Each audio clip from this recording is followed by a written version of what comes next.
नाथ निज मूलपति श्री मेराज सुनाम तेज कुंवर श्यामा युगल को पल पल करो प्रणाम।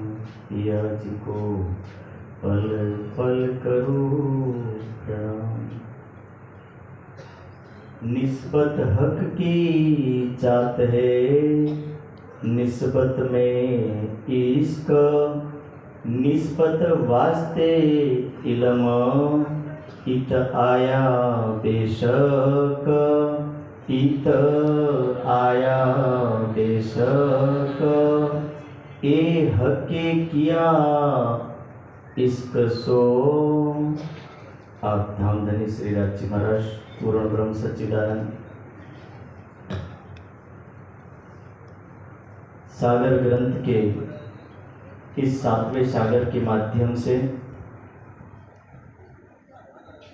आत्मा के संबंध को दर्शाते हुए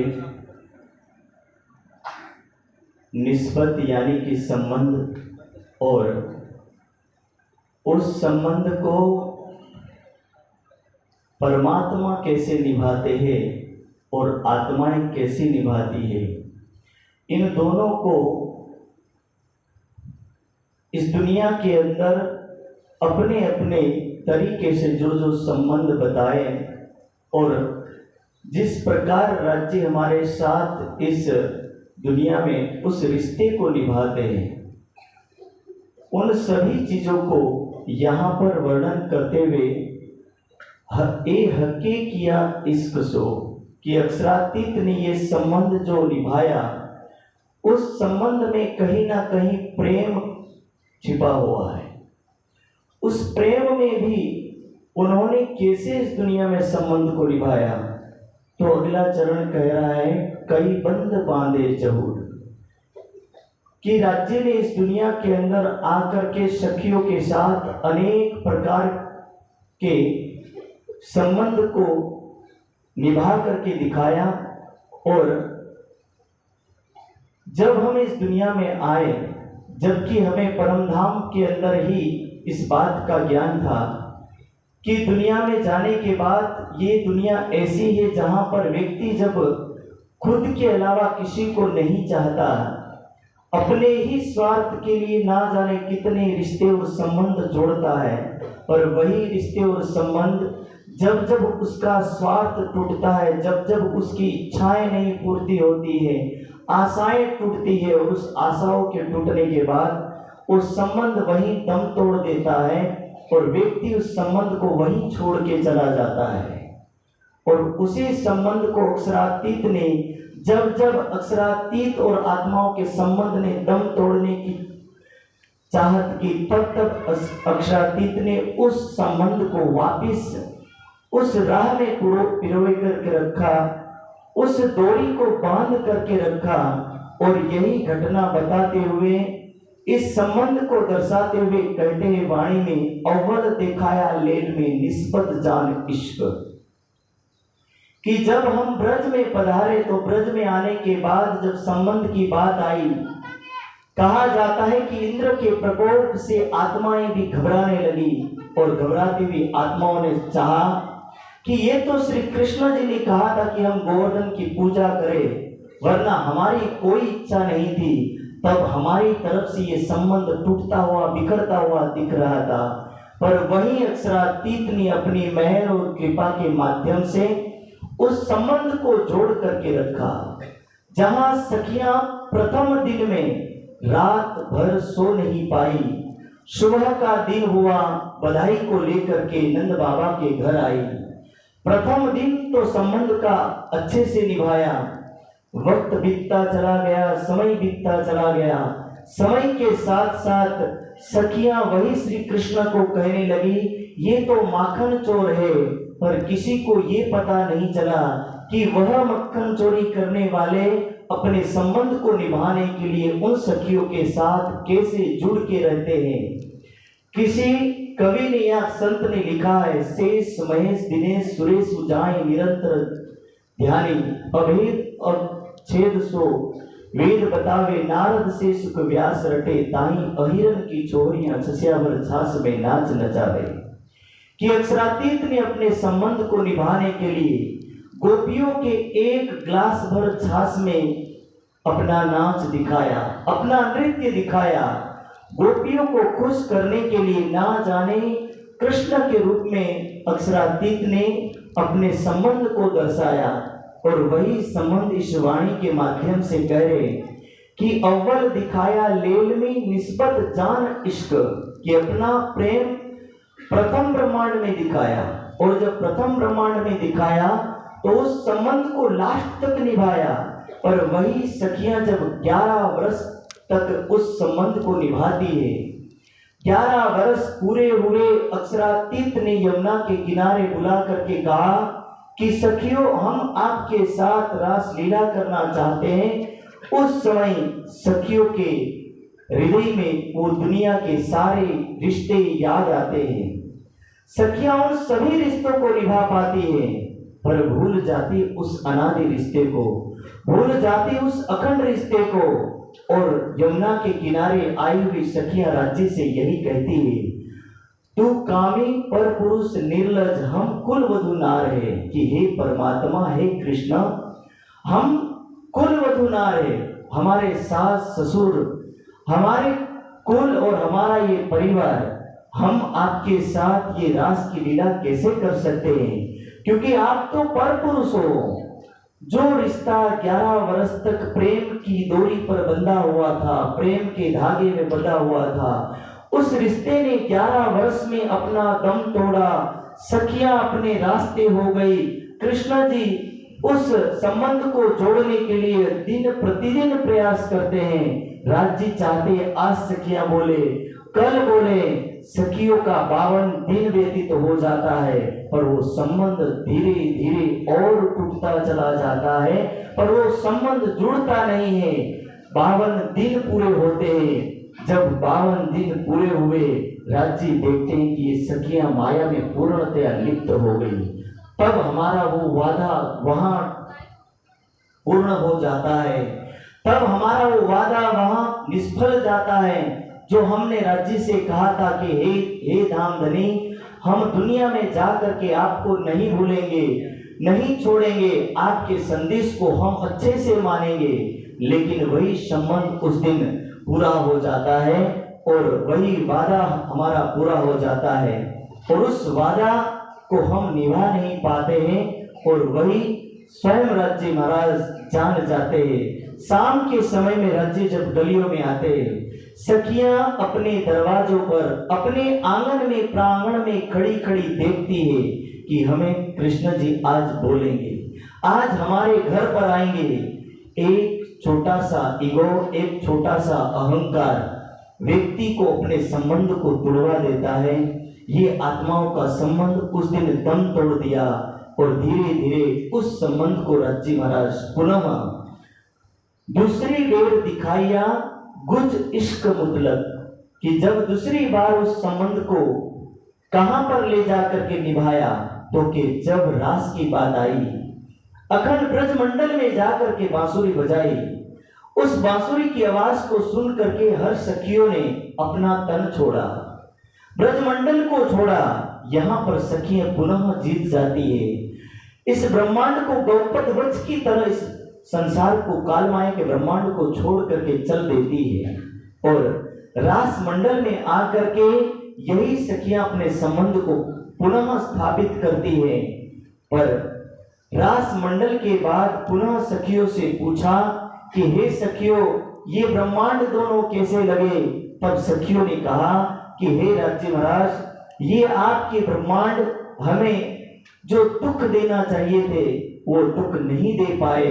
तब राज्य ने ये तीसरा ब्रह्मांड दिखाया, वास्ते निस्बत बेर तीसरी खेल दिखाया हक, कि अक्षरातीत ने ये जागने ब्रह्मांड के अंदर तीसरे ब्रह्मांड का सर्जन किया, और इस तीसरे ब्रह्मांड के अंदर इस दुनिया में हमें लेकर के आए। पर ये रास और ब्रजमंडल जितना सरल नहीं है।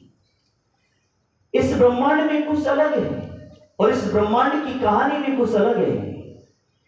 व्यक्ति अपने स्वार्थ के लिए यहाँ कुछ भी कर सकता है। आत्मा का संबंध तो दूर का है, और आत्मा के संबंध को यहाँ निभाना इतना कठिन हो गया, और उस संबंध को यहाँ बताना चाहते हैं कि आप जिस संबंध को दुनिया में निभा रहे हैं, हो सकता है कि आपके पिता, आपकी माता, आपका पुत्र, आपकी पत्नी, ये सभी संबंध एक दिन आपको छोड़ देंगे।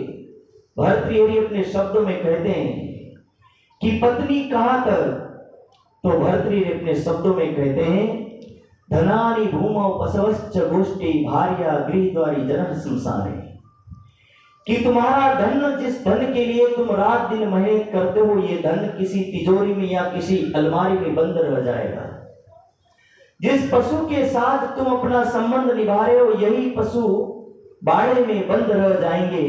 और जिस पत्नी को या जिस पति को तुम इतना प्रिय होकर के चाहते हो, यही पति या यही पत्नी भार्या गृहद्वारी, पत्नी घर के दरवाजे तक या घर के आंगन तक। और बंधु बांधव कहाँ तक, तो कह रहे कि बंधु बांधव यदि ज्यादा से ज्यादा आ सकते हैं तो वो शमशान तक तुम्हारे साथ में आएंगे, पर उसके बाद ये बंधु बांधव भी तुम्हारे साथ आने वाले नहीं है।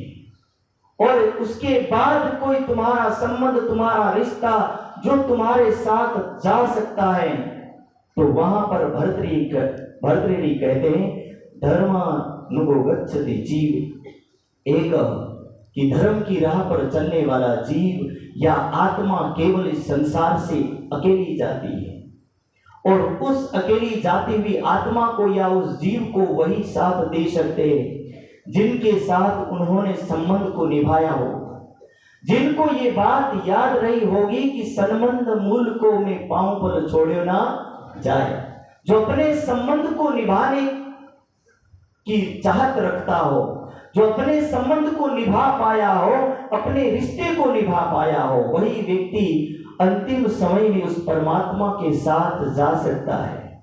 मुझे तो यहां तक लगता है, कभी कभी दुनिया के रिश्तों को देखता हूं तो ऐसा लगता है, एक गुजरात की घटना मुझे याद आई कि किसी बेटी को यह पता चला कि उसके पिता का लीवर खराब है।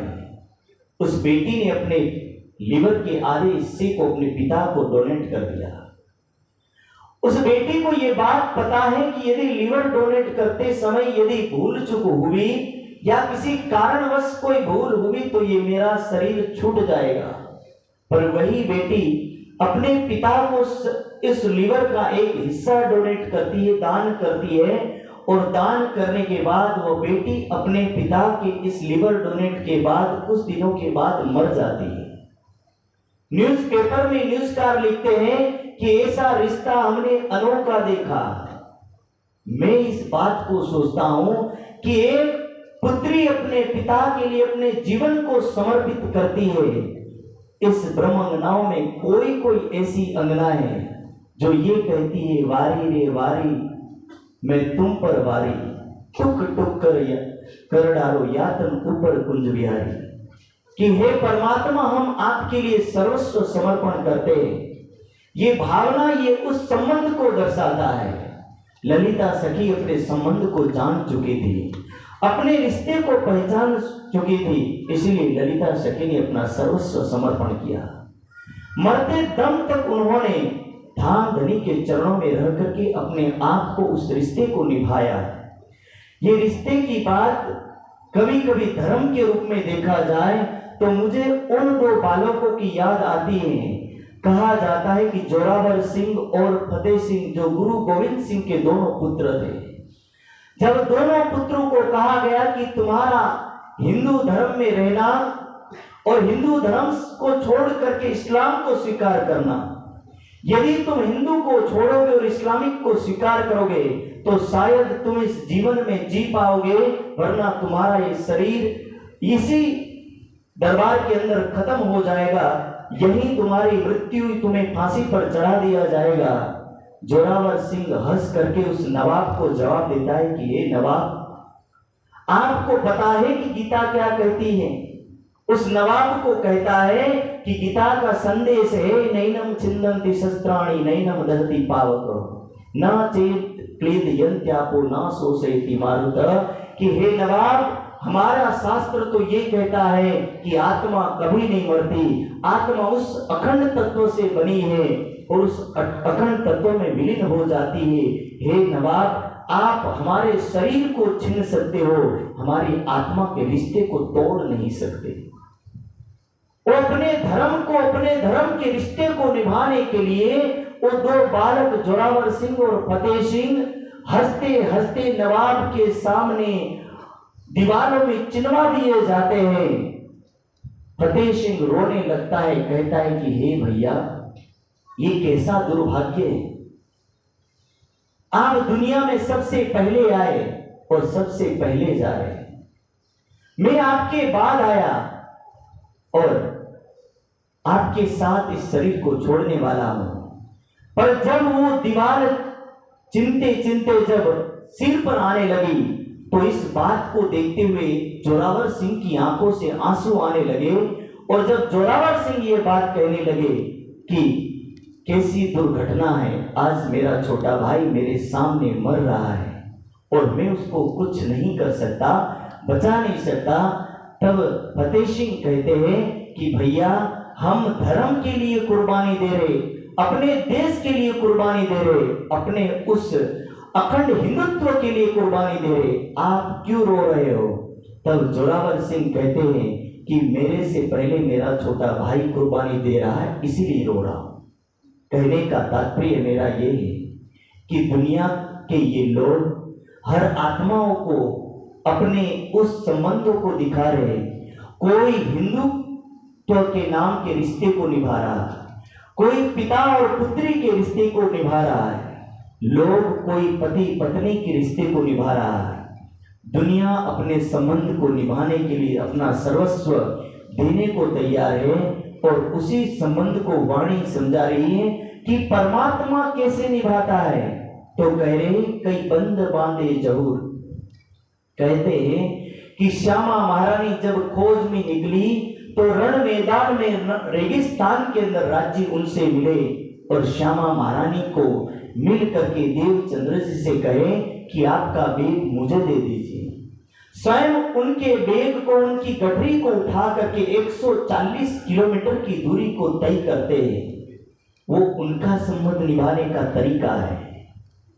एक आत्मा उनके प्रेम में, उनकी खोज में निकलती है और उस रिश्ते को राज्य स्वयं जान जाते हैं कि मेरे लिए एक आत्मा अपना घर परिवार छोड़ करके निकली है।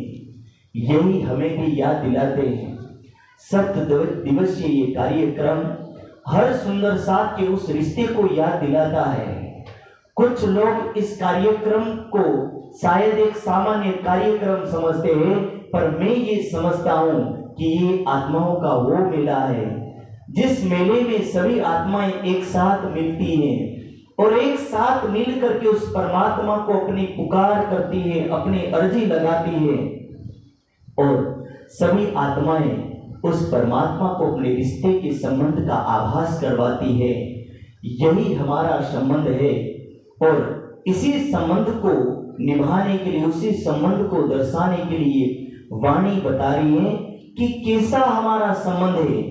तो कह रहे हैं जो नूर के नूर को नूर के अक्षरातीत के हृदय के स्वरूप स्वयं श्यामा महारानी, उस श्यामा महारानी के अंग स्वरूपा स्वयं सखियां, ये वैसा ही संबंध है जैसा कहा जाता है कि जैसे एक आम की गुठली से उत्पन्न सभी आम जो फल देते हैं, उन आमों में वही धर्म और वही गुण दिखाई देते हैं जो उस गुठली के गुण धर्म है। वैसे ही अक्षरातीत के हृदय में जो अनंत सुख है और अनंत ज्ञान का सागर है, वो अनंत चीजें राज्य हम आत्माओं के हृदय में उड़ेल सकते हैं, पर हम अपने संबंध को जान पाए, अपने संबंध को समझ पाए, तभी उन चीजों को हम प्राप्त कर पाएंगे। वरना उस संबंध को जाने बिना उन अनंत चीजों को हम ले नहीं सकते।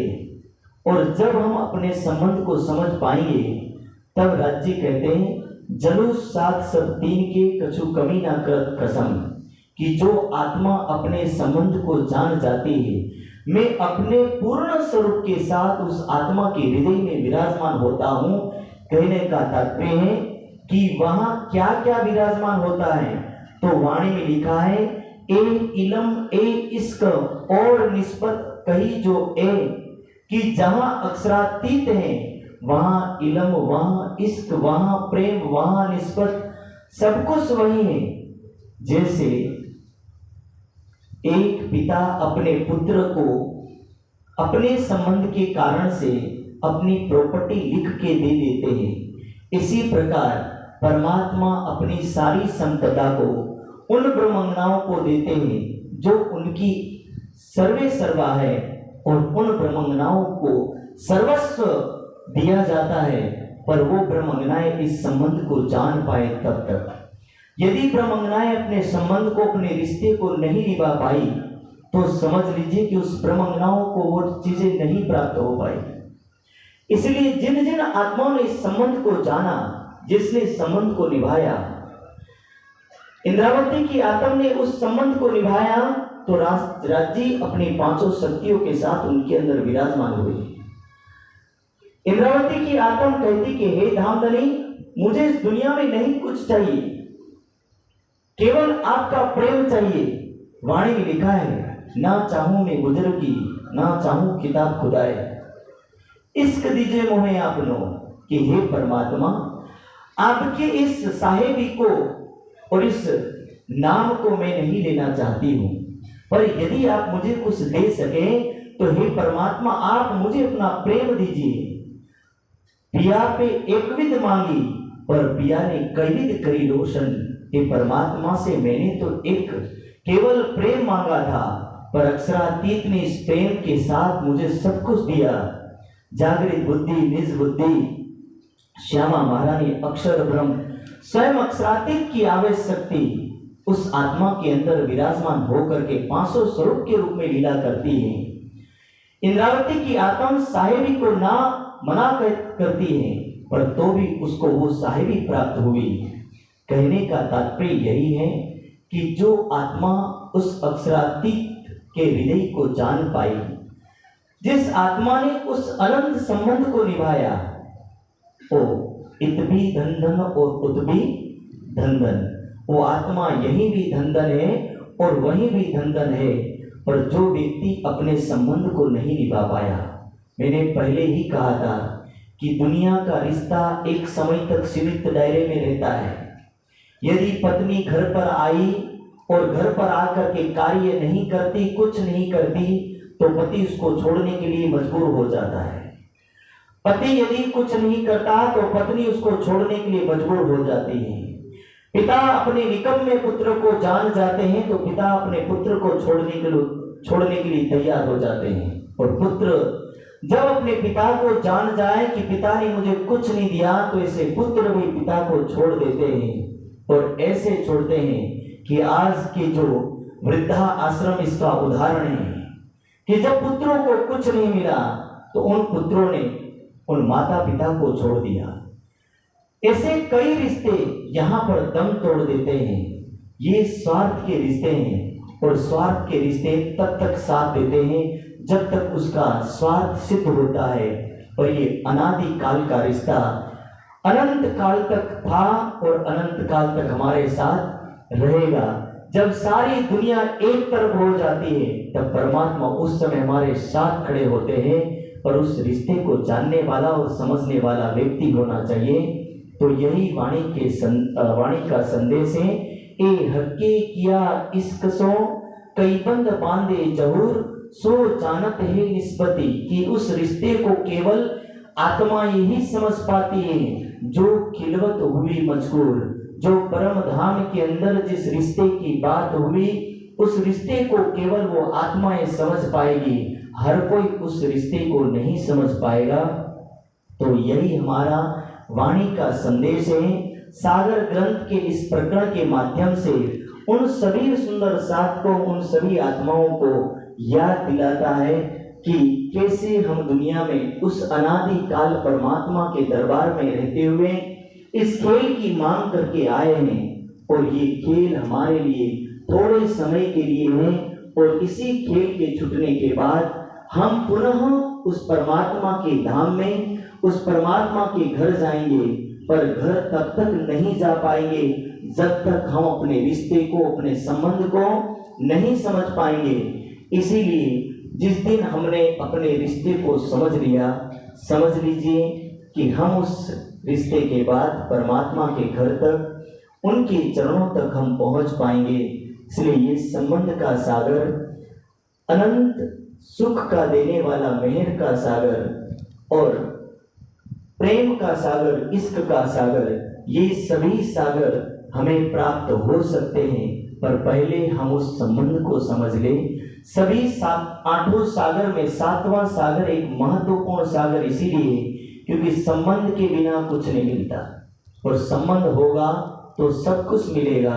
इसलिए सबसे पहले अपने संबंध की पहचान करके दुनिया के रिश्ते हम समझ पाए हैं तो उस अनादि रिश्ते को भी हम एक बार समझ जाए तो निश्चित रूप से आप सभी चीजों को समझ पाएंगे। मैं तो इतना अवश्य कहता हूं कि यदि शाम तक पति लौट के नहीं आए तो पत्नी टेंशन में आ जाए। शाम तक यदि पुत्र या पुत्री लौट के नहीं आए तो माता पिता हजारों जगह फोन लगा देते हैं। पर आपको कभी ये बात का टेंशन सताया कि शाम तक यदि राजी हमें आभास नहीं हुए, महसूस नहीं हुए तो टेंशन बढ़ा? किसी को नहीं बढ़ता। शायद यदि पत्नी भोजन ना कर ले तो पति खाने को तैयार नहीं, पति भोजन ना करे तो पत्नी खाने को तैयार नहीं, पुत्र या पुत्रियां भोजन ना करे तो माता पिता खाने को तैयार नहीं।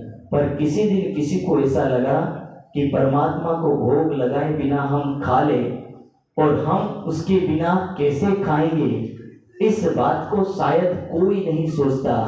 परमात्मा को स्मरण किए बिना ना जाने कितने लोग भोजन करते होंगे। मुझे तो सनातनी याद आते हैं कि सनातनी तब तक भोजन नहीं करते जब तक वो उस इष्ट को, उस आराध्य को अपना भोग नहीं लगा देते, उसके नाम का मंत्र नहीं जपते, उसके नाम की पूजा पाठ नहीं करते। पर अपने वालों को जब जब देखता हूं तो बोले पेट भर के खाओ, फिर याद करने का समय होगा तो कर लेंगे। बाकी याद करने की इच्छा हुई तो करते हैं, बाकी नहीं हुई तो करने की भी कोई जरूरत नहीं है। शाम को थका हुआ हारा व्यक्ति घर पर आए तो पत्नी को कहता है कि भोजन दो, मुझे बहुत थकान हुई। सनातनी शाम को आता है, नहाता धोता है और जब तक पूजा पाठ नहीं करता तब तक भोजन नहीं करता है। पर अपने वालों को जब जब देखता हूँ तब कहता है पूजा पाठ हो गई तो बोले मुझे भोजन दे दो। उससे कोई लेना देना नहीं कि मैं पूजा पाठ करूं, ध्यान करूं, चितवनी करूं। सुबह हुई अपने ऑफिस या दफ्तर में निकल गया, शाम हुई वो अपना वापिस आकर के खा पी करके सो जाता है। उन सनातनियों से सीखिए, शाम हो या सुबह हो वो अपने नियम को कभी भूलते नहीं। हम अखंड परम धाम की आत्माएं उनके जैसे रिश्ते को यदि निभाने सीख जाए तो मुझे लगता है कि ये ब्रह्मांड जल्दी खत्म होगा और जल्दी हम प्राणेश्वर के सानिध्य में पहुंच पाएंगे। यही इस निस्बत का तात्पर्य है। इन्हीं के साथ मैं अपनी वाणी को यहीं विराम देता हूँ। 5 मिनट ज़्यादा हुई इसलिए क्षमा चाहता हूँ। बोलो श्री प्राणनाथ प्यारे की जय। एह के किया इश्क सो कई बंद पांदे जहूर, सो जानत है निस्पति, जो खिलवत हुई मजकूर। बोलो श्री प्राणनाथ